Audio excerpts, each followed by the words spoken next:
mata batin itu hanya berfungsi untuk melihat fenomena gaib. Karena yang dibuka adalah indera keenamnya. Kalau menggunakan ilmu cakra menyebutnya yaitu cakra ajna. Di bagian sini itu ada cahaya dan terbuka. Nah, jika di ilmu al-hikmah menyebutnya yaitu indera keenam atau mata batinnya di sini udah kebuka. Jika versi Sekar Pawitra atau PSP,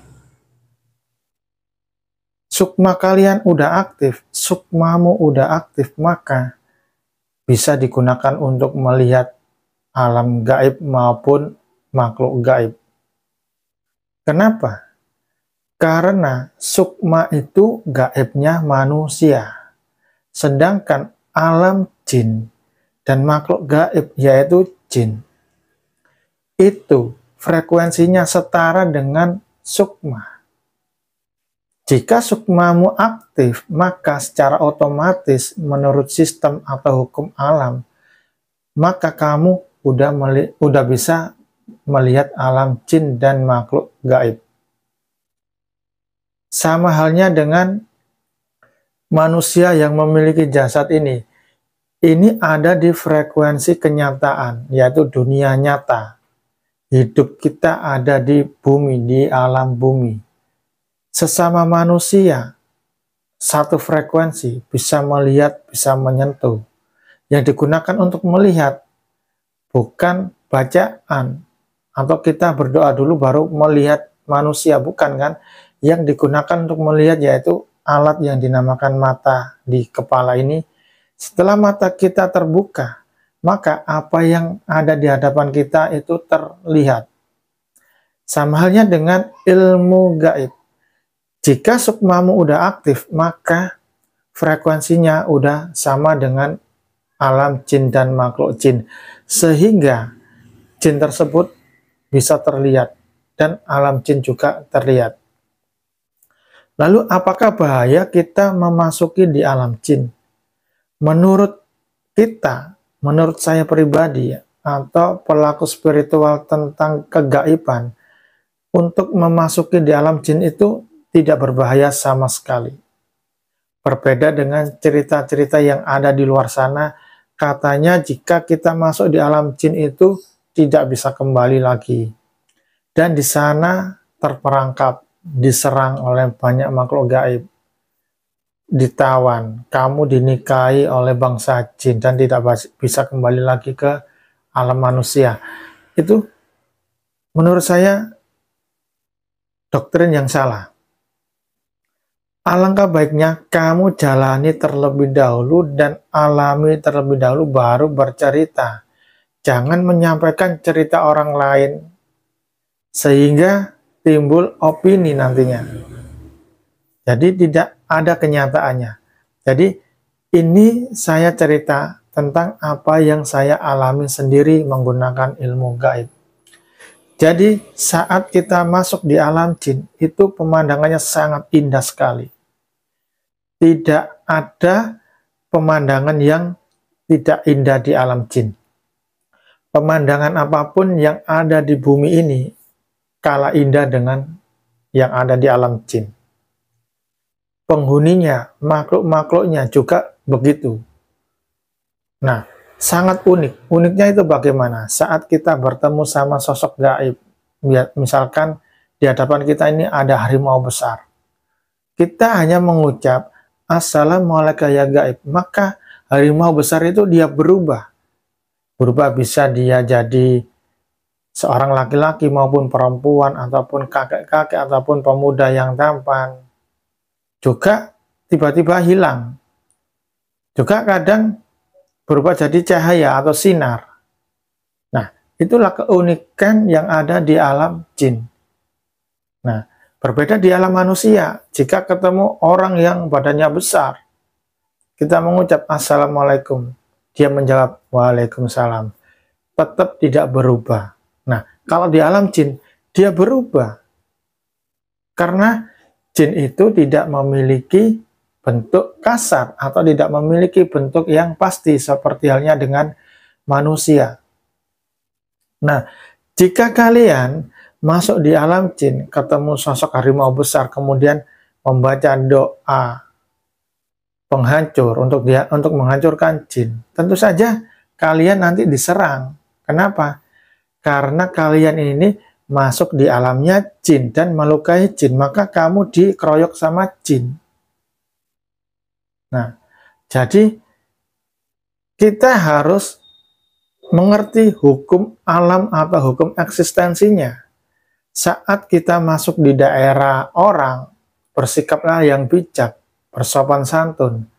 Jangan semena-mena, kita memiliki ilmu, kita memiliki banyak doa, kita berkuasa, kita bisa menghancurkan. Jangan seperti itu, karena ilmu itu di atas langit masih ada langit.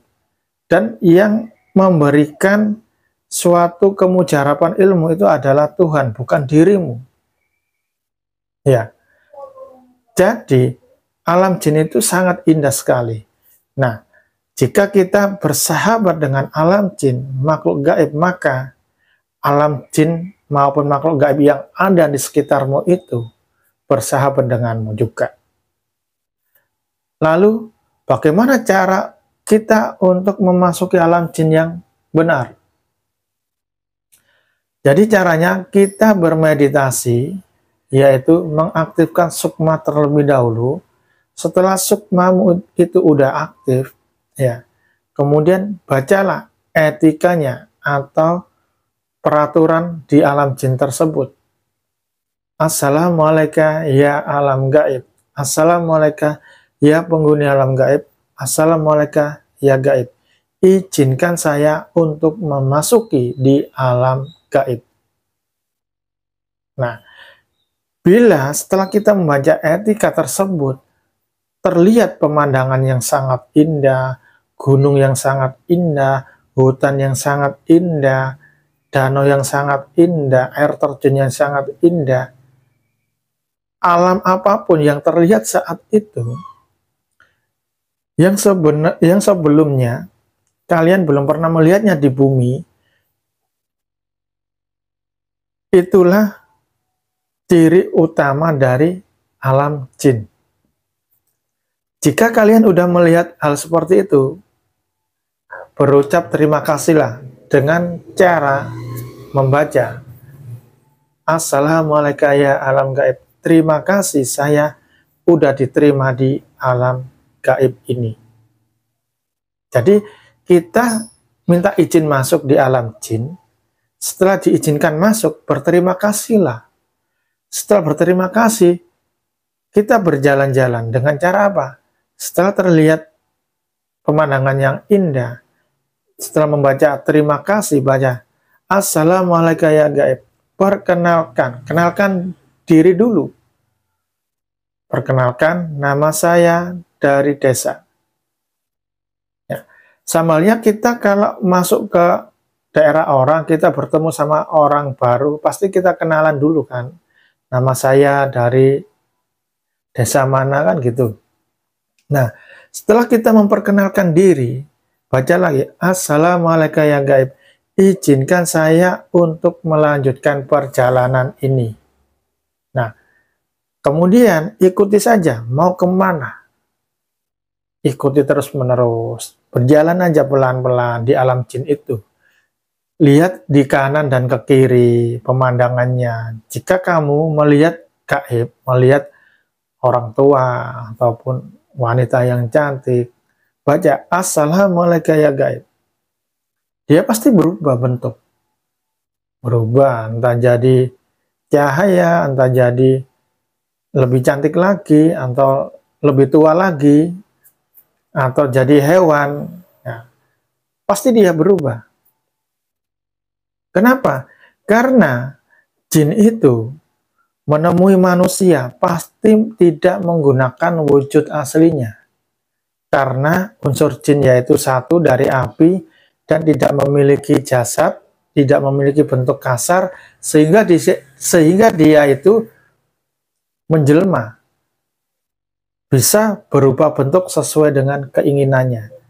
Jadi, jin itu, saat misalkan ada manusia yang mau melihatnya, mau menerawangnya, dia mau menampakkan wujud menjadi muka yang serem. Kemudian diterawang lagi, menjelma jadi wujud harimau putih. Diterawang lagi, menjelma jadi wujud wanita cantik, kayak ratu ataupun raja. Nah, kalau orang yang baru belajar ilmu gaib, ilmu terawangan, setelah terlihat sosok gaib tersebut langsung mempercayainya, berarti ilmu masih ilmu dasar.